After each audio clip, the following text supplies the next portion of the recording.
27.3 दिन में चंद्रमा जो है पृथ्वी की परिक्रमा करता है, एक रोटेशन। तो उस रोटेशन में क्या होता है कि चंद्रमा का जो है अलग अलग स्थितियां बनती हैं। वो कैसे बनती हैं? ये जैसे कि मान लेते हैं यहाँ से शुरू हो रहा है, जहाँ से हमारा सन, चंद्रमा और पृथ्वी एक सीध में है, एक रेखा में है। तो इसमें दो स्थिति बनती है, एक अमावस्या की बनती है और एक पूर्णिमा की बनती है। अमावस्या के दिन क्या होता है कि सन की किरणें चंद्रमा पे पड़ती तो है, लेकिन जो पृथ्वी से चंद्रमा की भाग दिखती है उस पे नहीं पड़ने के कारण उस दिन हमें चंद्रमा दिखाई नहीं पड़ती है, जिसको हम लोग अमावस्या बोलते हैं। और अमावस्या के दिन सूर्य ग्रहण का स्थिति होता है। फिर जो चंद्रमा धीरे धीरे आगे बढ़ती है, जैसे जैसे आगे बढ़ेगी और सप्तमी अष्टमी को जब सातवें आठवें दिन जब यहाँ पहुँचेगी, उसके पहले क्या होता है कि चंद्रमा का थोड़ा थोड़ा भाग, यानी रेड वाला पार्ट जो है वो दिखने वाला भाग है पृथ्वी से, यानी कि चंद्रमा का थोड़ा थोड़ा भाग दिखने लगता है।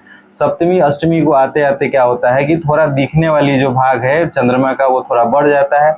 फिर जैसे सप्तमी अष्टमी से आगे बढ़ती है तो और जो चंद्रमा है वो दिखने लगती है।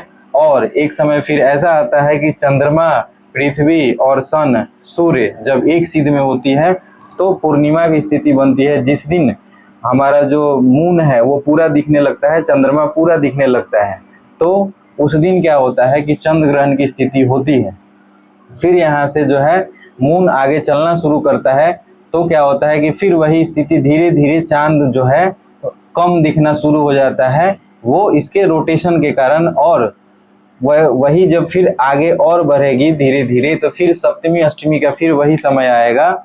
यह सप्तमी अष्टमी वाला समय आएगा जिसमें जो है चंद्रमा का फिर कुछ भाग जो है दिखना कम होने लगेगा और धीरे धीरे धीरे धीरे वही फिर अमावस्या वाली सिचुएशन आ जाएगी और फिर अमावस्या वाली सिचुएशन बन जाएगी। यानी कि 15 दिन हमारा चंद्रमा जो है 15 दिन शुक्ल पक्ष में रहता है और 15 दिन कृष्ण पक्ष में रहता है, यानी कि काला पाक यानी अंधेरे वाले समय में रहता है 15 दिन, और 15 दिन उजाले वाले समय में रहता है।